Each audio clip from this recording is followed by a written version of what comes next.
Welcome back to Forbidden Knowledge News. I'm your host, Chris Matthew. Today, my guest is Shayn Jones. First, a couple of announcements. Forbidden Knowledge News is always available on Rokfin, Minds, Odysee, Rumble, all podcast platforms.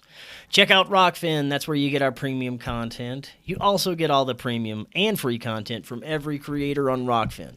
Go to rokfin.com/FKN Plus or click the link in the description to sign up.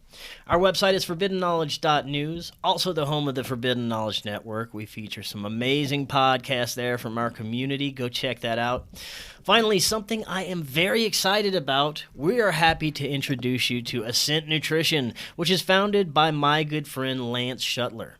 Lance is making a huge difference in this community with Ascent Nutrition. They have a new product that is sweeping the nation, pine pollen. Now, last year, several prominent scientists started speaking out about the power of pine trees and the benefits they can offer to us. Ascent Nutrition offers raw, wild-crafted pine pollen. Now, pine pollen contains 200 nutrients in it, making it a true superfood.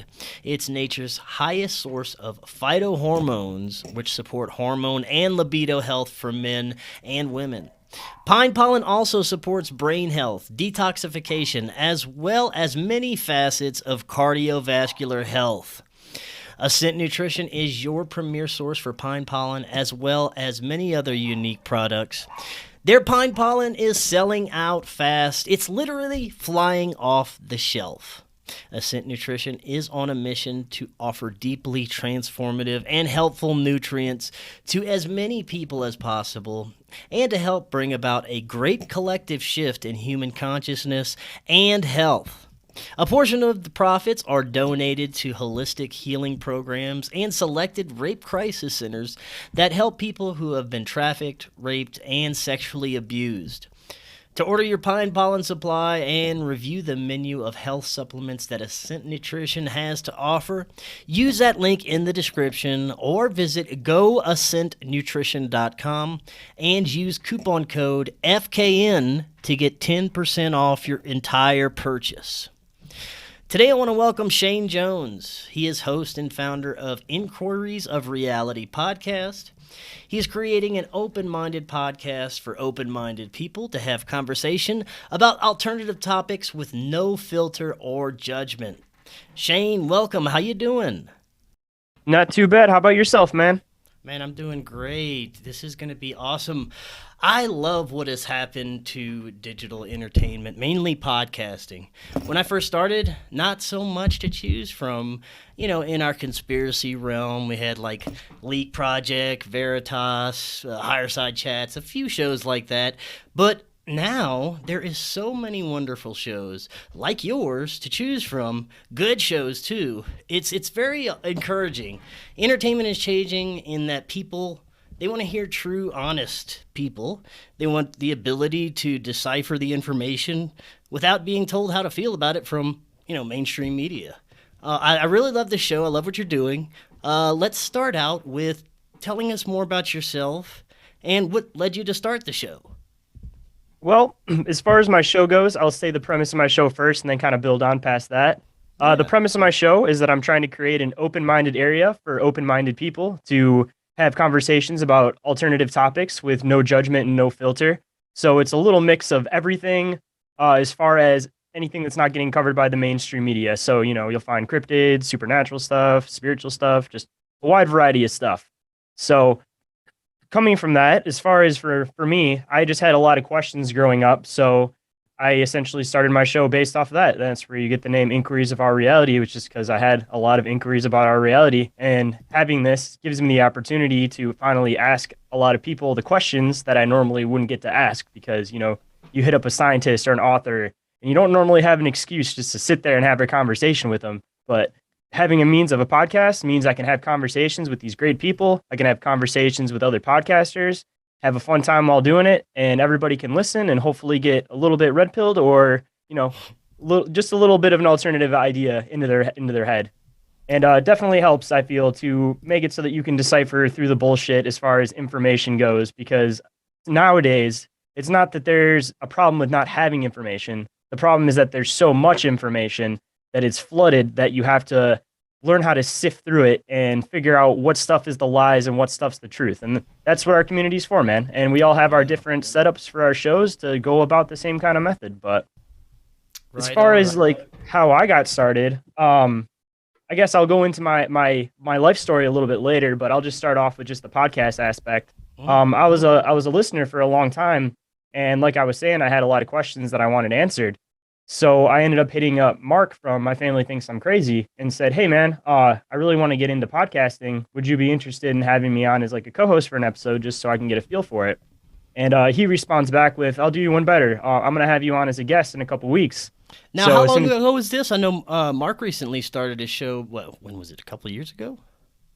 Say, believe it or not, I just started my show up probably going on about 2 months ago now. Oh, so wow. I really got the ball rolling. That's sooner than I thought, yeah.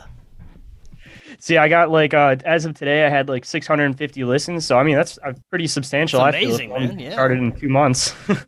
But as soon as he said he was going to have me on as a guest, I started getting the ball rolling. So I started getting all my stuff together. I started contacting all these guests, started getting the mentality of the worst answer I can get is a no.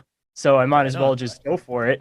Because if the ball is already rolling, I might as well keep it rolling instead of trying to stop it. So I got everything together, got some artwork together, worked on my radio voice a little bit. I had radio experience in high school, so that definitely helped. But as everybody's listening to my podcast, I'm sure you'll notice a difference in my patterns of speech as far as not using a lot of ums and just carrying the conversation a little bit better. But it's a work in progress. I'm getting there, and I hope everybody enjoys what they're hearing.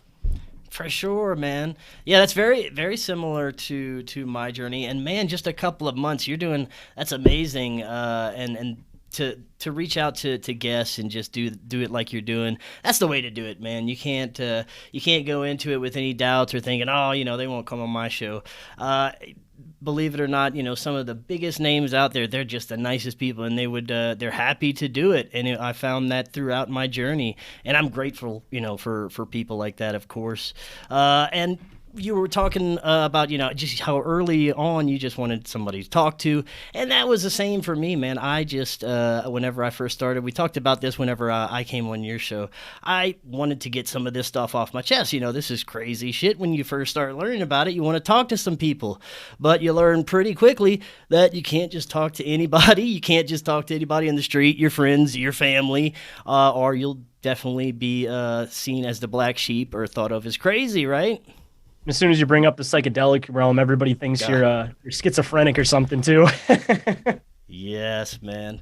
Now, well, speaking of psychedelics, I know we talked about this quite a bit on your show. This is a topic that I love, and psychedelics, it was really one of the huge, I'd say, a key aspect to my journey, and it was something that I owe a lot to from what I've learned about myself, where I am now. I owe a lot to psychedelics because I don't think I would be here if it wasn't for the journeys that I had and the things that I've learned throughout my journey. So tell us a little bit about yours and, how psychedelics were tied in. Well, I'll start from the beginning of the story, and then I'll lead into the psychedelic spot and then bring it into where I am now. Starting as a kid, when I was a very young kid, I don't remember exactly when this started happening, but I would go to sleep, and then I would wake up and see myself sleeping. So it was almost like I left my body almost like I call it dream traveling. I'm sure everybody has a bunch of different terms for it, but I didn't quite understand what it was as a kid. And I always felt like something was watching me, but not in a way of something that was going to hurt me, but just something was watching me like it was curious from a distance. So directly after I did this, every single time I would get sleep paralysis. So that kind of became my cue where I knew that I had dream traveled, was when I'd get sleep paralysis directly after.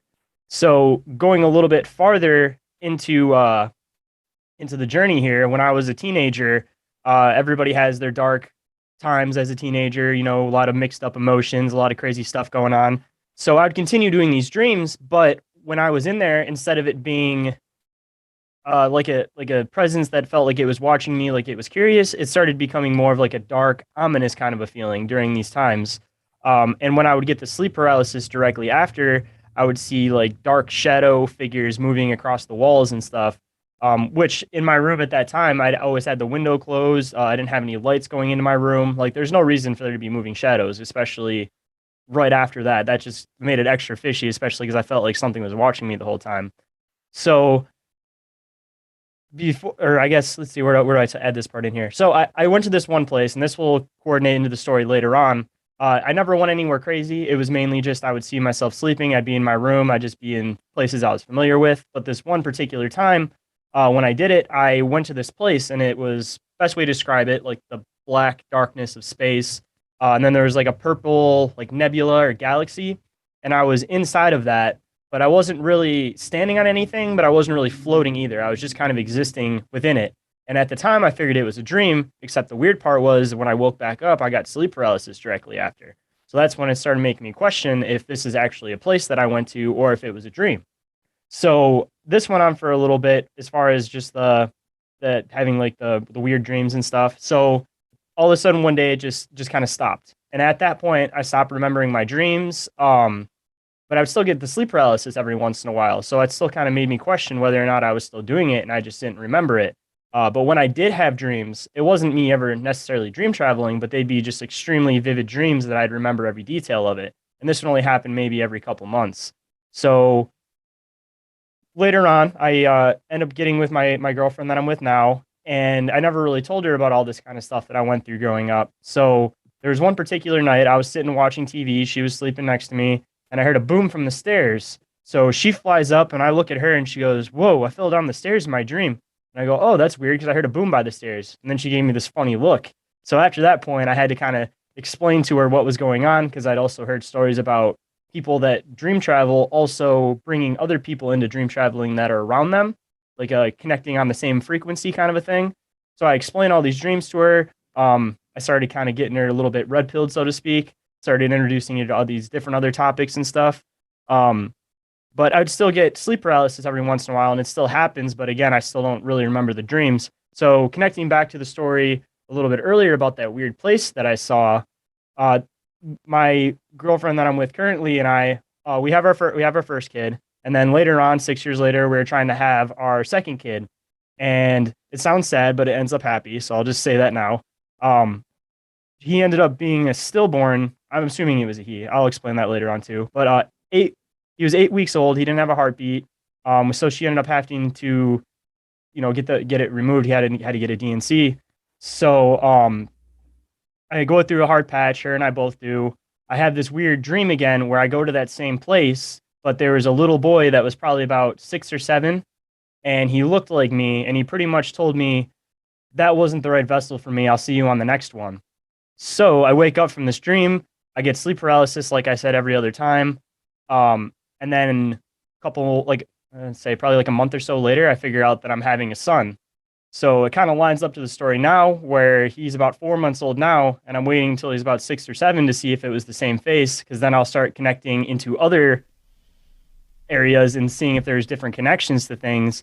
But like my best guess on what I believe that area could be that I've seen twice is either maybe if you believe in there being a consciousness that's everybody, maybe that's like the birthplace of it, or that might be like where consciousness starts from in order to come into bodies. Now you saw this entity in a dream?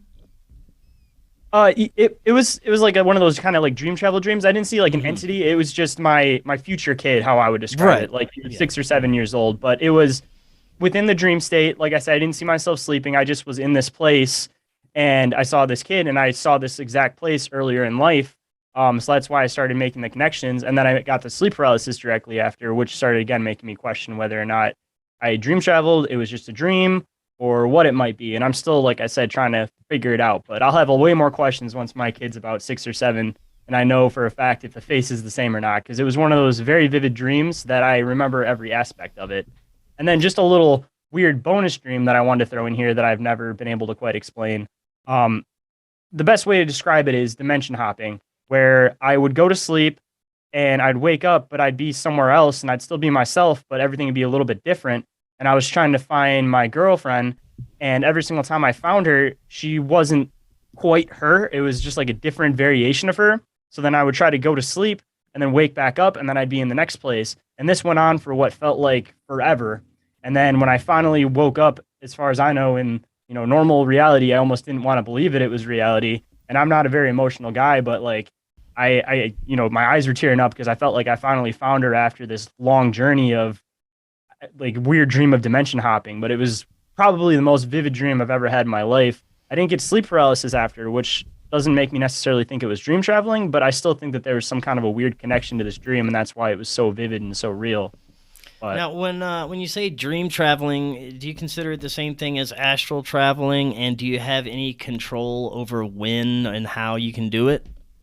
yeah, I'd say it's pretty much the same thing. It's just a matter of your consciousness or soul or whatever you want to call it, where it seems like it leaves this meat suit and you see yourself. Um, every time I've never been able to control it. It just kind of happens. And I did get into a part in my life where I was trying to learn how to control my dreams. So I would like put on a night light where it'd be in my line of sight. So it'd almost be like keeping a light on, in the back of the house almost. And then when I would become aware of my dreams, I would try to control them and they would just blast me into a whole other place that I couldn't control. So I'm still in the process of learning how to control the dreams. But the last one that I had that I try to do that with specifically is I have this huge fear of just blasting through space at a high speed. So I was in the dream. I went into this bathroom. I realized that it wasn't my bathroom. I'm like, all right, I'm dreaming. I'm like, I'm going to control this shit. And I don't even remember what I tried to do. But a second I tried trying to control everything, all the walls fell out and I started zooming through space at a high rate speed. And I was trying to wake myself up. And ever since then, I've been like, all right, I think I'll take a little break from that for now. But I'm a firm believer that the dream world is either one, some type of subconscious connection to maybe some kind of source, or two, maybe we have abilities that we don't realize within that dream state because it connects us into possibly a different frequency, which is still kind of where it connects with psychedelics. And then jumping into my psychedelics portion of my story, I guess, I was a big alcoholic for a long time. I almost ended up losing my family over it. I put myself in the hospital. So I heard about a lot of people using psychedelics to try to change their method of thinking and start changing their life. So the first one I started getting into was acid. And I started having that same feeling I did, like when something was watching me when I was a kid, but it wasn't scary when I took acid. So I started making these connections where I started thinking that maybe there's more to this world than we believe there is, or maybe a connection onto a different frequency like you do within your dream state. So I was doing acid for a while. I didn't quite get all the answers that I was looking for. I always used it as a tool. I would do it by myself and I would just search through my head and stuff. So I tried to do mushrooms thinking that maybe that would be the thing since it's more of a natural thing rather than a man-made thing. The first time I did them, I took way too much. And this is where I was talking about people start thinking you're a schizo or something. But I started hearing this, I don't want to say, it was like a projected thought into my head, but it wasn't my voice that was basically telling me, you didn't respect us. Now you need to learn how to respect us. So I ended up going through probably the worst mushroom trip I've had in my life. I was trying to preoccupy myself. So I rolled 2 blunts. I went outside. I smoked them. I came back in. Somehow that whole process was 15 minutes. And I was just stuck in this like endless loop of just trying to figure out like what I did wrong. So by the end of it, I realized that maybe I should try to do it myself, have more of a connection with the plant. So I took time off of doing psychedelics. I learned how to do mycology. I did my own specific batch of them. This was a couple month process. And when I finally got the opportunity to do it, I had that same kind of projected thought into my head, but it was saying, now you understand, now we can show you.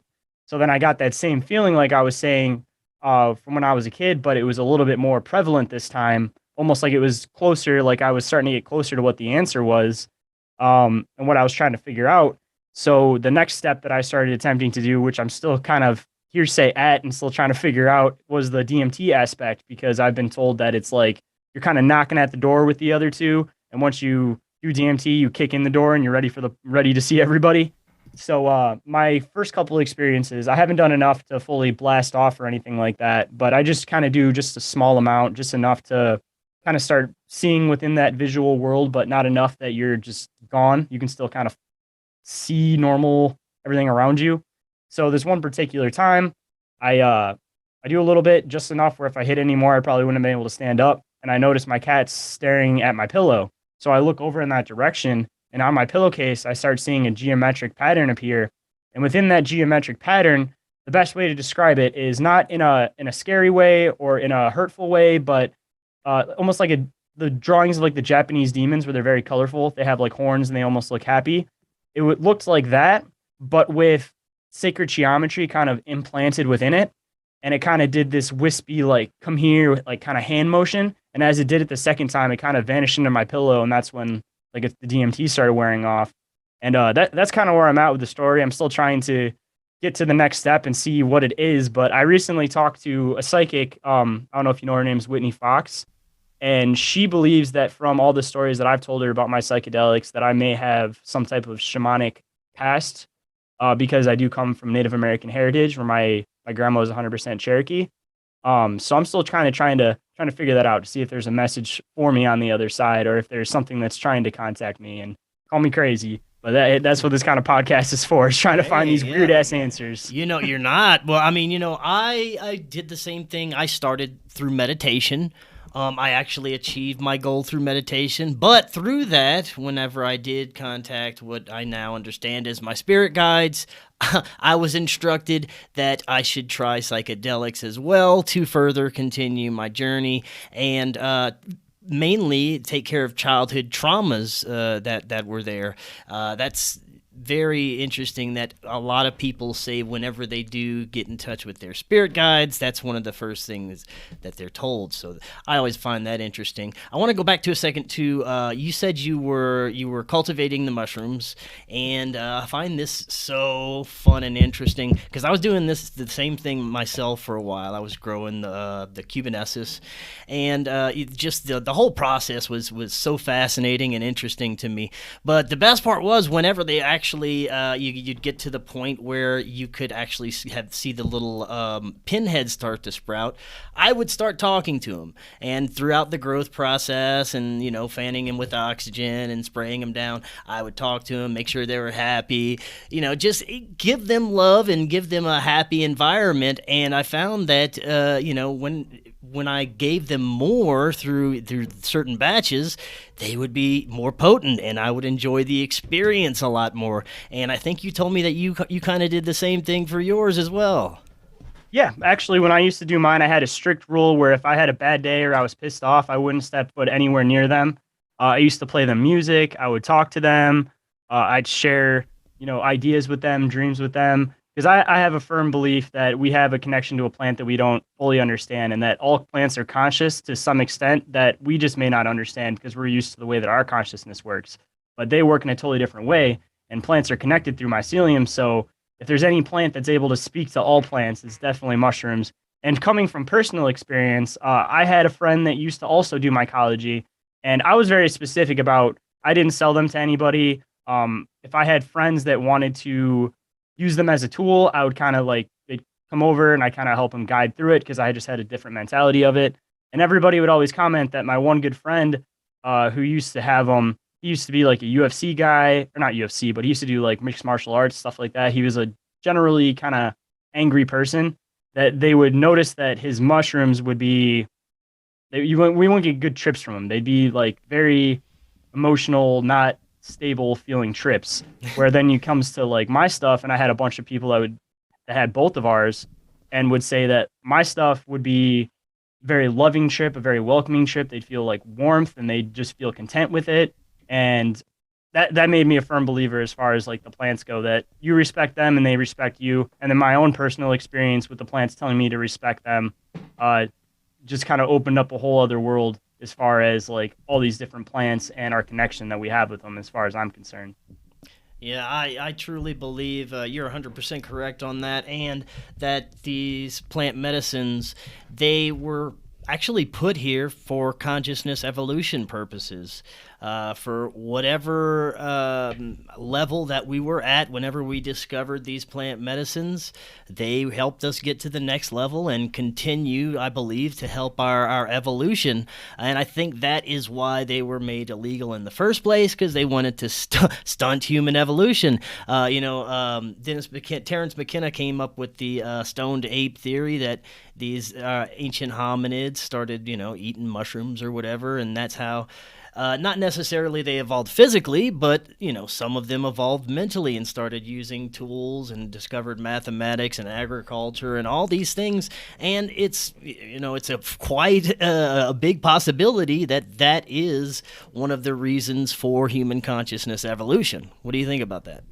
Oh yeah, I mean it makes sense as far as I'm concerned too, because prehistoric people would have followed herds of animals in order to live. So where do the first mushrooms come from that people started noticing in North America? They come from, cow poop that's on the ground. So if there were nomadic people that were following around herds, I'm sure they would find poop on the ground and they would follow the poop trails. And what would be going in the poop trail? There'd be mushrooms. So, a source of food that follows within, and from that point it would make sense because that's when we started figuring out how to like herd these animals and do all these different things. I mean, it's just a theory, but I feel like it's a very practical theory for sure. Yeah, and there has been so many instances that were kind of a proof for me that there is much more to these than just being a drug or a substance that alters your consciousness. I have a new understanding of what these hallucinations are, and they're not necessarily always hallucinations. I believe that this is altering our perception to where, like you said earlier, we can see into different frequencies, possibly even get glimpses into what's on the other side, at life after death, other dimensions. And I know for sure that it opens doorways to other dimensional entities, celestial beings, beings that are connected to us and always have been, because I've made contact with those beings. And, I think I actually got a little lucky with mine because I knew how to go in with good intentions and didn't get in touch with anything that was a trickster. I don't think a trickster would have wanted me to take care of my childhood traumas like these entities have, and show me the unconditional love and amazing feelings. But what do you think about the possibilities of psychedelics and the connections to other dimensional realms? I was actually looking into a recent study that was saying that when people take mushrooms, they did a placebo effect type of thing where they had people take mushrooms and they had people that didn't, and then they didn't really like tell them which ones are actually eating the right kind of mushrooms. But what they discovered was that there's actually less brain activity while you're on mushrooms. So, considering that when you take mushrooms, anybody that's experienced them, you almost feel like your senses get kicked into high gear where your eyesight, you can notice like you can see things in the dark better, or you hear little intricate sounds better, or everything like that. So if you're forming these crazy hallucinations in your head and you're doing all this crazy stuff in your head, you would assume that there'd be more brain activity instead of less brain activity. So just off of that aspect, I'm a firm believer that it's almost like a key to opening a door where it's almost like an antenna that you connect in these other frequencies, and all these things that are coming in aren't from your brain. And that's why there's less brain activities, because your brain's working on a more primal level, but connecting into a universe that is something that's aside from ours, or it may be all around us, because people can only see, what was it, 1% or 7%, some really low number of the light spectrum. Yeah. So we understand consciousness as what we are, but that doesn't mean that there might not be consciousness that's like light consciousness, that's some form of visual consciousness. We just look at everything from our perspective and we don't understand all these other things. But like a good movie that kind of puts that into perspective is, there's this movie called Annihilation, and they're trying to understand this creature, and it's just not made of anything that we'd be made of. So it's a consciousness that we completely wouldn't understand. So just off of the sci-fi fact of somebody bringing that up, it definitely makes me consider that there's a lot of things in this universe that we're looking for carbon-based life, but there could be life all over the fucking place, but it's just not carbon-based like we assume it is. Yes, right on. Well, while we're kind of on the conversation of the nature of reality, we got into this on your show, and this is such a fun conversation. What do you think is the nature of what we live on or in? What is this place? I know that we talked about how the model of space that we're presented from the mainstream makes zero sense, and the more you learn from alternative sources, and the more NASA lies and shows you fake footage and videos, it's like, where does that leave us? So, there's plenty of great theories coming out right now of what we could be. I consider all of them, but, there's no way that I would ever lock myself into it unless we have, some ultimate proof, which I don't think we would ever have. But it is fascinating how much the traditional model of space, just in the past last few years have been destroyed by independent researchers. But I'm not a flat earther. I don't think we live on a pancake floating on a turtle's back or whatever they believe. I think this is more of a dimensional realm, something that is non-physical, something that could be holographic. But then again, my perception and my understanding and my theory could change 5-10 minutes from now. You could change my mind with what you say. So I'm always open to what our reality really is and what's going on here. What do you think? So, like you were saying too, I mean, my perception definitely changes depending on when I have more information. But at this current time, I would say my belief as far as this plane that we're in is that we ourselves, I feel, are some type of consciousness, whether it's all together, one consciousness experiencing itself through multiple different angles, or if we're all separate consciousness that's all born from the same place and recycled and live different lifetimes. I think it's some kind of connection between that we are a lot more spiritual and conscious than we think we are, and that we are here to experience things and to feel things. And that's kind of like what I feel the meaning of life is experience, because it's the only thing that's not materialistic that you could take with you. Like theoretically, if you're a consciousness, you may not remember it when you go into your next meat suit, but the one thing that you'd be able to carry with you is knowledge. And kind of a little bit of proof of that is like natural fears, for example. Like there's some kind of connection why we had these things instilled in us. And you'll hear a bunch of different stories about people that, remember their past lives and stuff like that. But I don't know, I feel like it's all kind of interconnected.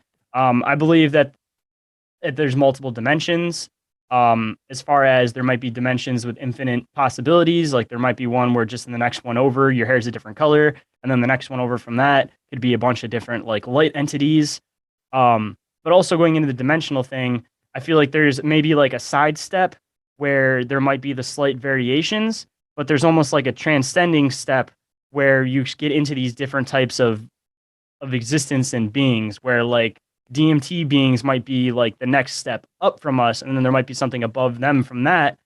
And then there's this other parallel dimension where it's the physical world, how we perceive it, but with just different variations going sideways. I have a pretty extensive idea of what I believe the universe is, but it all kind of links back to us being some form of a consciousness that's living in a meat suit, that, we leave it and we come back. And as far as like the world itself, I feel like there's definitely a lot of lies as far as the world itself is built or constructed, or however you want to word it. I always am willing to hear out flat earther theories just because I'm honestly very curious. But as far as I go, I more so believe that the earth is round, maybe not to the exact shape that they perceive that it is. May not be like a perfect sphere like they depict it to be. But I am a firm believer in hollow earth theories, that there's caves and different caverns and different places within the crust of the earth, because that's why I believe that they hide Antarctica so well, and they don't let anybody go there without government permission. You have to tell them exactly where you're going, because I believe that there's some form of an entrance there. Same with like the Mammoth Caves. There's like particular areas that they won't let you go. And then they're always just finding weird shit within the layers of the earth. So, I mean, they recently, was probably like less than a year ago, they found an underground city that could house thousands of people in Turkey. Right. So just off of the aspect that people that we know about and talk about in mainstream media were doing these things, it makes me wonder just how deep that goes. And then it also builds into the fact that there's the underwater oceans. So we may think that the Mariana Trench is the deepest spot, but if there's these underwater oceans that are a different buoyancy that you can't even go in them because the submarines will just bounce off the top. I mean, there could be a Marianas Trench inside of that where the ocean goes way deeper than we ever even expected. And intermixed within that, there could definitely be a possibility of like Garthia, for example, or all these different inner earth places, especially considering that a lot of ancient civilizations refer to these places. And for me, at least, when I see a connection between almost all ancient civilizations that didn't have contact with each other, but they have a lot of the same theories, like people coming from the sky, people coming from the ground, I start thinking that there's some truth in it. And I'm not saying anything's for a fact because I don't know anything for sure. I can't even say that, that you're conscious is as far as I'm conscious for all I know. But that's kind of where my theories lie. and they're frequently changing the more information I get. And especially being in this community, dude, it's like you hear so much crazy information all the time that it's just like Yeah, most of the man. time it seems like fact is stranger than fiction, you know? I was just about to say that. Wow, you took the words out of my mouth. And, seeing that fact is definitely stranger than fiction, and that we definitely don't know exactly what's going on here, what we're doing here. What about the purpose of what we're doing here? There's been, I'd say, let's just, to simplify it, there's two kind of main underlying themes we could go. One, that this is a prison or a trap that we can't ever escape, that we're, being used or harvested for our energy by other dimensional entities, and we just get recycled over and over and over for our energy. And then there's the other school of thinking that this is a special realm, divine realm for learning and experiences, and we are reincarnated here for consciousness and soul evolution. That's the one I kind of lean towards because, of course, it sounds a lot better than the other one. But I've heard some very terrifying, I guess, information that you could say is from channelers and people who have been in touch with spirit or extraterrestrials. And, they give you some doom and gloom stories about how we're never getting out of here and we're all being siphoned for our energy. Again, I have an open mind to all this stuff. You've heard some of the guests that I've had, so I kind of have to. But I don't make any decisions either way. But it's interesting to think about. What do you think? I definitely gear more towards the way that you're thinking, just because I like to keep an optimistic approach on things. But I definitely think that the meaning of life is experience. So, I mean, for all we know, we could be some type of consciousness where you don't feel things like you would normally feel them as a person when you're a physical thing. So it's almost like, I believe it's a possibility that we almost do this almost for entertainment. We're like an interdimensional being that wants to experience like a life of a lesser being. It's almost like people fantasizing about being an animal or an ant. But when you're a bigger consciousness, you're able to do that. And when you do, you may see things as being a bad experience, like feeling pain or feeling this or feeling that. But they're looking at it from the aspect of experience that if you aren't a physical thing, you wouldn't be able to experience pain. If you're like made of light, you may not be able to experience pain in the same way. So even if it's negative from our perspective, on a grand scheme level, it may not be a negative thing. It may be like a form of entertainment. It's almost like, what's the best way of wording it? Like you have to have pain before pleasure in a sense. And I feel like that definitely shows within mushrooms a lot of the time, because when you first take them, your stomach feels all bubbly. You feel like you might throw up. And then once it all kind of settles, that's when you're able to enjoy it. So why would it be any different with life? Like you have to have ups to have downs. And if everything was happy all the time, it would be neutral. And then it wouldn't be happy and fun anymore. You have to have the negative to have the positive. It's the law of duality, man. Yeah, hey, that makes sense, man. I might look pretty young to a lot of people, but I'm a lot older than people think. And to have a person like yourself and so many young podcasters and researchers and authors and even doctors and scientists that I've had on my show that have such an evolved spiritual way of thinking and knowledge and just curiosity about life is very encouraging. I'm seeing, younger and younger people just going into these deep, dark subjects, and it's great. On the other hand, we've got young people who are not quite making the A-list there, and may not be the sharpest tool in the shed. So we, just like you said, there's this duality. But right now, it's a very special time we're going through. I believe. I think this is the most important time in our modern human history where we have a choice right now, and this choice, it's being thrown in everybody's faces, and you have to make it. You have to, if you're going to evolve and go towards the light, or if you're going to stay devolve and go into the metaverse forever. So have you seen this same kind of evolutionary pattern in people, and how do you feel about where we're headed?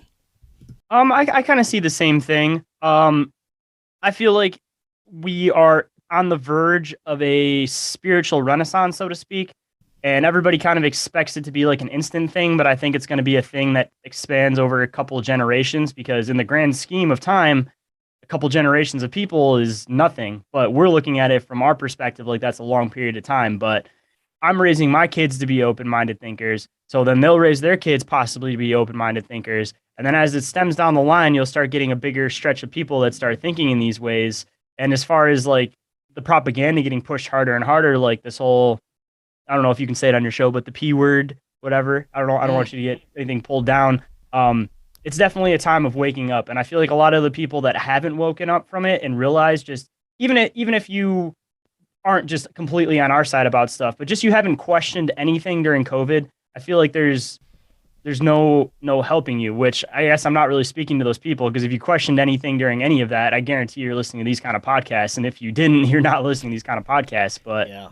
it's a progression and a buildup that it's never going to change unless everybody instills these things upon their kids in a good way, not like saying push your thoughts into your kid's head. But as far as like part of the reason why I do my podcast is so that there's a chronicle of these different alternative methods of thinking, so that my kids can look at this down the road and they can, get into these starts of ideas, or at least entertain the idea that these different things are a possibility and not everything is exactly as school or whatever has told you, because school is already programming you to think of a one-word answer for everything, where life isn't like that. There's multiple answers to multiple things. There's nothing in life that has a one solid answer besides math. So like, there's no reason to think about that, especially when it comes to like philosophy and all those kinds of things. You just got to progress. And I heard this metaphor a couple podcasts back and we were using it, but it's almost like there's a wall of consciousness and we can keep chipping away at it or we can give up. But if we want to keep chipping away at it, we have to have the next couple of generations keep chipping away at it and turn this wall into a bridge so that we can walk across it and progress to the other side of where we should be. Where even going into like the psychedelic aspect of things, where they're starting to become slowly decriminalized, there's like a negative and a positive to it, where I feel like a lot of these plants get disrespected when they get corporatized. But I'm hoping that because of the fact that marijuana and mushrooms are getting decriminalized at the same time, maybe it'll be a good thing where it needed to happen, where corporate companies took over these things just so that they were more widely available to everyone. And maybe if they're widely available to everyone, then people will start seeing these errors, and then maybe we'll regress back away from the corporations, get back into the local connection with things, local connection with these plants, and maybe we can start building ourselves into a bigger, brighter future rather than one of those scary sci-fi futures where everybody's, has a number and pushed into certain directions. Yeah. Well, one of the schools of thinking in this community is, of course, that the those in control, those pushing us to go in these directions there's one school that they're trying to depopulate and enslave us, of course. Then there's another school thinking, well, they have their purpose to serve here in human evolution. If they wouldn't be here doing all these evil things, we would just be still sleeping and not waking up to it. Maybe that their purpose is to wake us up through the evil thing. For me, it's kind of hard to think that any of that would be good. I mean, they've been poisoning us for years with our food and medical system. They've been killing us. This wars. That's all they're all about is power and greed and money. So it's really hard to think that they could be doing anything good. But if you look at it in this frame of duality, and if we wouldn't have them, would we be going through this spiritual evolution? That's what I'm saying too. You have to regress the people in order for a hero to rise is the best way to describe it, where if there's no need for a hero to rise and to speak his message, then there's never going to be, if like I was saying, if everything's happy all the time and somebody jumps up and says, hey, we need to change our method of thinking, then everybody's going to say, why? We're content and happy. There's no reason to do that. From what I've seen in my life, I feel like everything happens for a reason. So there'll be some awful shit that happens to you now, but maybe a year down the road, you'll realize that if that awful thing didn't happen to you, this sequence of events that happened afterwards wouldn't have happened, that progressed into something that was better than it ever was before. Like a good example a lot of people can relate to is you get fired from a shitty job that you didn't really like anyways. And then what usually ends up happening? You end up getting a job that was better than that last job that you're more happy with. And it's a progression going forward. People just need to stop looking at bad things as like a reason to give up, but realize that maybe it's the dawn of something new, because you need to destroy something in order to rebuild something. And if you keep rebuilding off of an unsturdy foundation, you're just going to get a building with a weak foundation that's going to crumble eventually, and then you're going to have to rebuild it from the start again.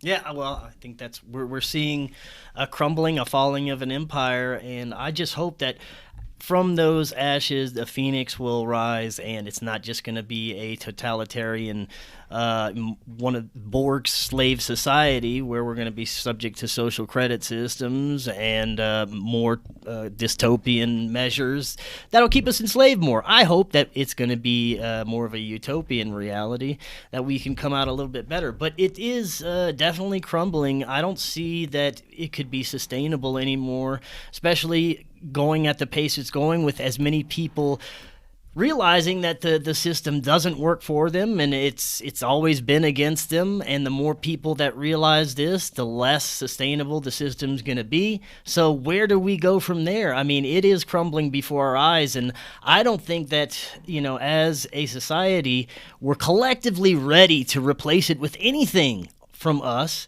But I think that the good place to start would be on a individual basis, right? Going back to a local level, because I mean, realistically, if everything crumbled, what would happen? Everybody would start worrying about their small communities, and then the small communities would build back out again.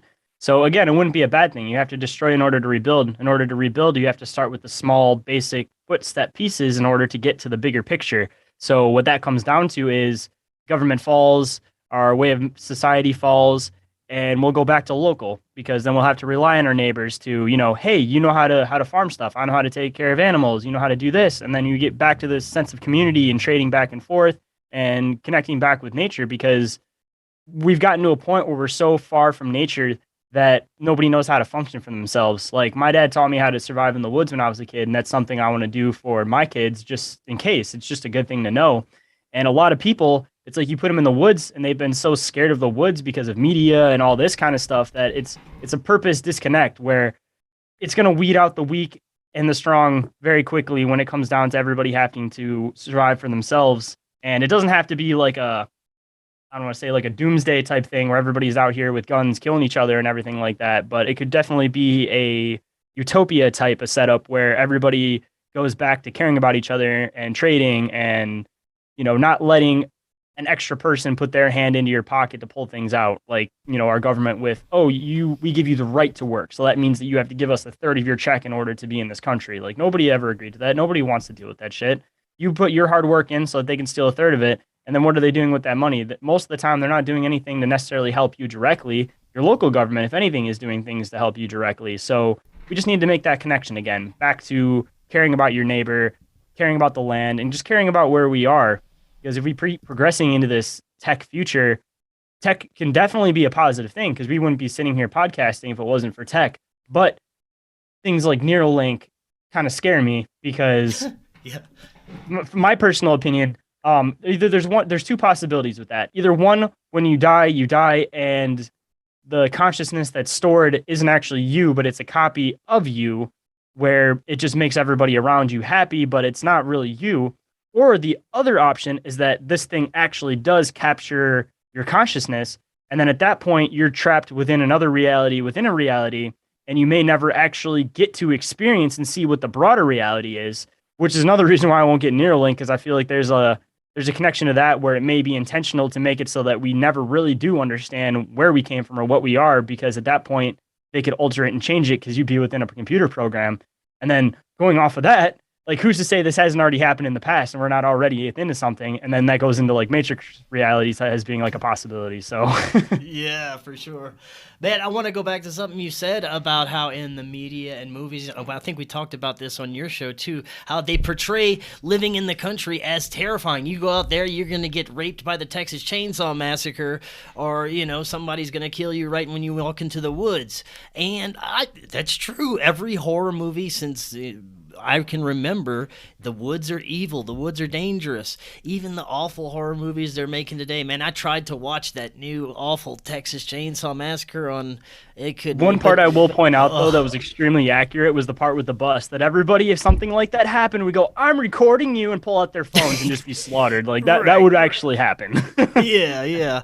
But it's true, man. They try to scare you to not go into the country when that's the safest and best place. And they always portray people from the country as the stupidest people or most backwoods redneck people that you wouldn't want to encounter anywhere, and they might just rape you. But In actuality, I grew up in a small town in South Louisiana, and man, those are some of the smartest people I've ever known. Most common sense. They didn't put up with anything, still don't, with any of the mandate bull crap or anything that they're trying to pull on people. So, southern states and rural areas contain some of the most smartest people, and they don't want you to know any of that. Yeah, they're the survivors. That's what it is. Because they don't want you to be like that, because they know if society collapses, anybody that doesn't know how to fend for themselves is going to pull right back and say, please help me, I need your help. Where all the people that are like that will go, okay, you need to eat? No problem. Let me grab a stick. Let me grab some of the string. Let me do this. Here's a fishing rod. Boom. Here's a way to find some food. And then another connection I wanted to make while we're still on this topic is I've noticed this a while ago, and I find it very interesting, is that if people don't want to believe that you have a natural connection to nature, why is it that 99% of people's houses, the pictures that are all around the house, they're always pictures of trees, the woods? It's because you have this internal need and desire to be in the woods, and you don't know how to quite explain it. That's why you're so entranced by all these beautiful scenes, and why people want to have plants in their house and they want to have pictures of scenery. Like, there's a natural connection, but you're just getting pulled away from it because media is creating this false narrative that the woods are something scary, when anywhere can be scary. A city can be scary, the woods can be scary. But if you know how to defend yourself in both means, you'll be fine. But me personally, I would rather deal with a pack of wolves in the woods than a group of people in an alley trying to stab and mug me. Because honestly, like, if I die from that versus that, I'd be way happier getting attacked by a wolf. And I feel like, honestly, it'd probably be way less painful. Yeah, for sure. And while we're on this topic of kind of being self-sustaining, right now I think is a perfect time for people just to start. A couple of years ago, I would not have known how to do any prepping or farm work or anything like that. But I started because I made myself just start with one plant, start, with one thing, stocking up on this and extra food and getting this and learning how to do things for myself, mechanical things. But, it's because I started one little thing at a time that now we've got a whole garden growing. We got all kind of plants. I got weed plants. I'm pretty almost self-sustainable. And like we were talking about last time, I think you got chickens, right? Yes, sir. I got 6 chickens and 2 ducks, so that I have a renewable source of protein where, one, I could either eat the chickens, which would be my last resort, but I would always have eggs. So no matter what, if there was ever issues with not having meat, whatever, I still have a protein source that's renewable. And my rooster recently passed away, but I'm planning on getting a new rooster at some point. And then after that, theoretically, like, if anything happened, I have a way to maintain my chickens as far as food and eggs and all that kind of stuff. And it's like you were saying, you got to start small, baby steps. Nobody's going to instantly one day just be boom prepared to do everything.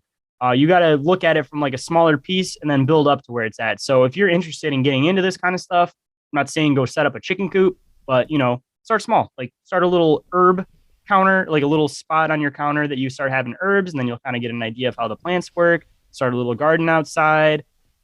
Even just going to the grocery store. Every time you go to the grocery store, buy like 1 extra can of a non-perishable food. And then before you know it, couple months later, you might have yourself a little backstock where you might be able to, sustain yourself for a couple months. And you weren't honestly, spending money, but for, I think it was a couple $100 that we saved, we went to the store and we stocked up our whole pantry. Just a couple $100, just one trip to the store. And you can do that in like maybe 2 or 3 trips to the store with $20-$30 here, $20-$30-$40 here.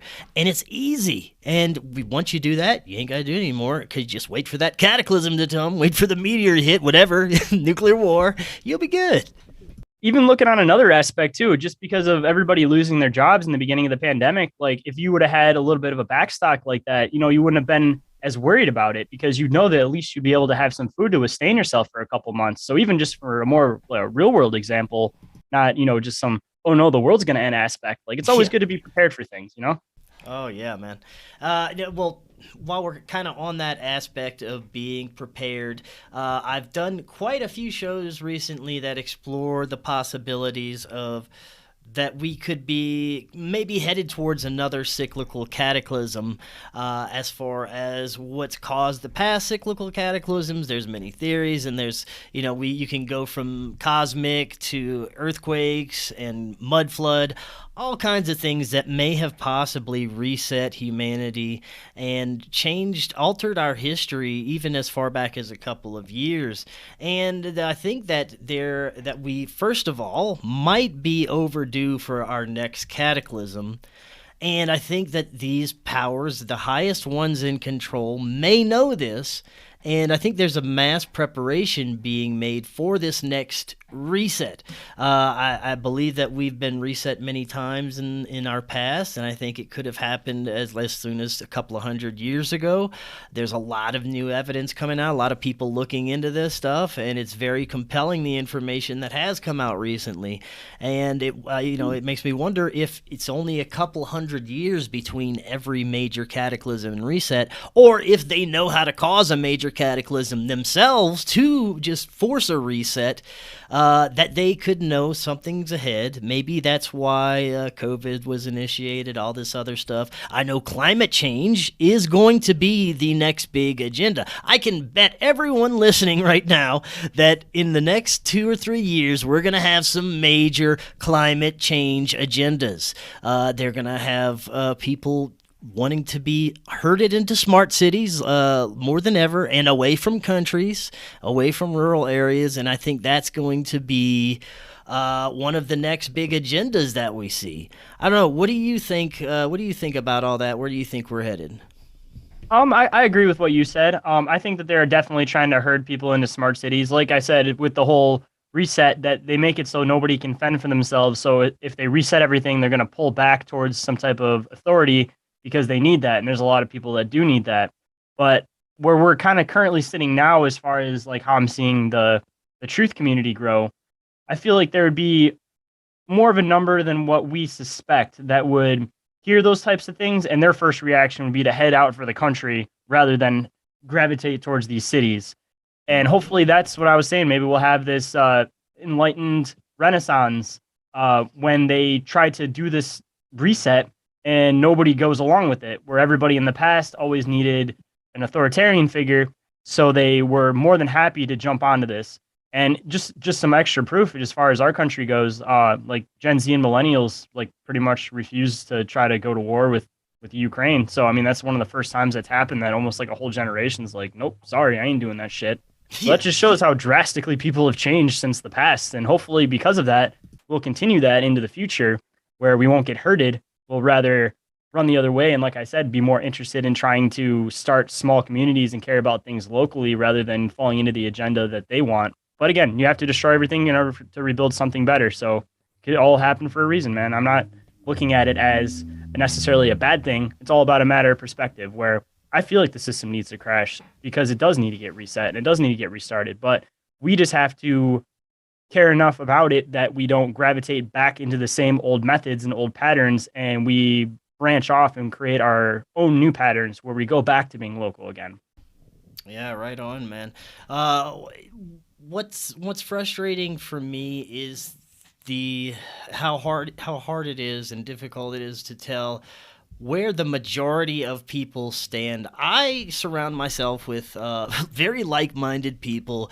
I kind of live in my own utopia, and I try not to participate in any bullshit. Whenever I travel to the store or grocery store or just some place that I know is going to have unpleasantness or a lot of people, I consider it, I forgot the guest that said it. She said she travels dimensions when she's doing this. And I think she's made a lot of sense when she said that. It feels like I'm traveling through a different dimension when I'm going interact with these different places and people and things that may not be so pleasant. I just consider it, I'm going to take a little trip to this dimension, but I'll be back to my utopia in a few minutes and everything will be fine.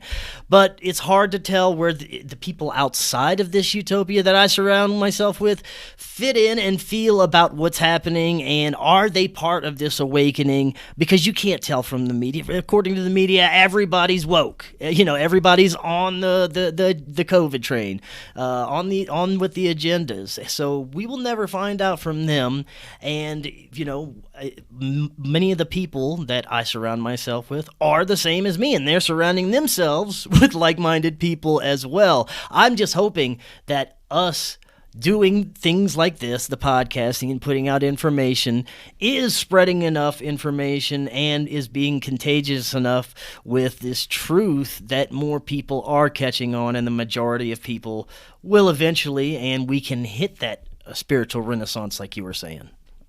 Hey, it might even be something like from a sci-fi movie, because all the sci-fi movies weirdly relate to things from the future, but theoretically you have all these people that wanted to gravitate towards the smart cities, and everybody gravitates towards the smart cities, and then say they put a wall around the outside of the smart city, and then they tell you everything outside of that smart city isn't safe.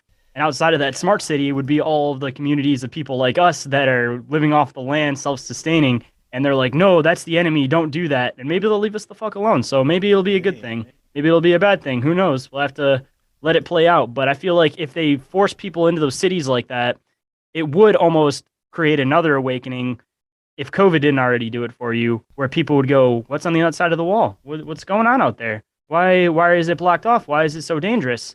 And then it might start a new whole generation where those people start pushing back out too. And it'll crumble from the inside, because you can't have power if nobody wants to let it happen, Like, it's like they're all playing chess or checkers on our back, but once we all stand up, like, the game's over, Yeah, it's true, man. And I think we're hitting that point. We're at a very critical point in human history, and I have hope. I'm very encouraged by what I see, especially by the people I surround myself with, because I can see that the people I surround myself with are becoming more enlightened, and they're becoming smarter, and they're seeking more, and they're part of this kind of wave of an awakening and evolution. And I think that it's a great part to be. You don't want to be on the wrong side of history on this stuff, right? Oh, hell no. Say the other thing too is that sorry, I had a burp. Shit, I lost where I was going with that. I had a good train of thought in my head, and then I lost it as I was going to say it. My bad. Sorry, my mic was off. No worries at all, man. I do that all the time. But no, I was saying it's very encouraging to see where we're headed. I think that based on the people that I know that are seeking more and are looking for more answers, that I have hopes that people outside of that are too. So we're at a very important time. Just hope we don't get hit by a meteor in the next, 10 years or so. Give us at least 10 more years. Well, Shayn, this was great, man. Before you head out... Actually, remembered I was going to say real quick. Sorry. Oh, go for it, yeah. So... What I've noticed as far as being into this community is that it's like the farther you go into it, the harder it is to interact with people that aren't on the same wavelength as you. So that being said, nature works out in a way that the strongest survive, so to speak. So maybe people like us that are open-minded thinkers, are like the next generation of what people are going to become. And the people that aren't like that are just going to be, so I don't want to say the weak ones, but the ones that'll kind of like fade out, because there's this new progression as far as people go, where there's like the people like us that have a hard time interacting with the people like that. So maybe just through process of that, either one, they'll kind of get to a point where they'll either have to hop on the train of trying to understand these concepts, or be left in the wayside. So again, it might be a positive thing as we progress through that. Maybe just if all of us increase our vibration, so to speak, that it'll inspire other people that normally wouldn't be into this to start wanting to understand our method of thinking, because we have a whole different way of going about and doing things versus, us having to put on our reptilian masks when we go to the store, so to speak. Yeah, man. All right, that was great, Shayn. We definitely gonna have to do this again. We're gonna get deeper into some of these topics. Before you head out, let the audience know where they can find Inquiries of Reality and what you got upcoming. So, my main way of contacting is that I usually use Instagram. So if you want to send me a message, you want to do anything like that, check me out on Instagram. It's Inquiries of Our Reality. No podcast at the end of that one. And then as far as all my other link goes, so if you want to support me on Patreon, you want to support me on Anchor, you want to donate to the show, help me out to do more of what I'm trying to do here. I recently just started a Telegram chat, so if you want to join that group, just check me out on Linktree. You'll find all the different connections to everything else, which I'll, give them the ad or give them the link. So it'll be down at the bottom. But for anybody that's listening, it would be linktr.ee/Inquiries of Our Reality Podcast. And then as far as upcoming stuff, I got some authors coming on. I got a couple different paranormal researchers. I got a lot of cool stuff coming on in the next couple months, and everybody just expect that the show is just gonna progress into hopefully a bigger, more professional thing where I can get my message across that, like I was saying, this is just supposed to be a big open space for people that are open-minded to discuss alternative topics. And none of it will ever be shunned upon. None of it will be judged. There's no filters. Any message that anybody has to say, that's what my platform's for. It's for anybody that has anything on their mind that they need to get out into the open. They feel that the public should know. So don't limit yourself. And if you have dreams to start this kind of stuff, I always recommend get out and do it, because I just started this shit 2 months ago, and look at me now. Like, you could be doing the same thing. If you ever have any doubts in yourself, push past it, get it done, because we've all been there. We've all self-doubted ourselves. And we can always use more people in this community, because it's not a competitive community. It's a very accepting community. So if there's anywhere you should join and be part of, and you want to feel like you're part of a community, this is the one. So make your dreams happen. Man, I love it. Perfect way to end the show. Perfect note to end on. Shayn, that was fantastic. Like I said, we'll do this definitely again in the future. Thanks for having me on, man. It was really fun. Oh, yeah. And until next time, everyone, have an excellent evening, and we will talk again tomorrow. We'll see you then.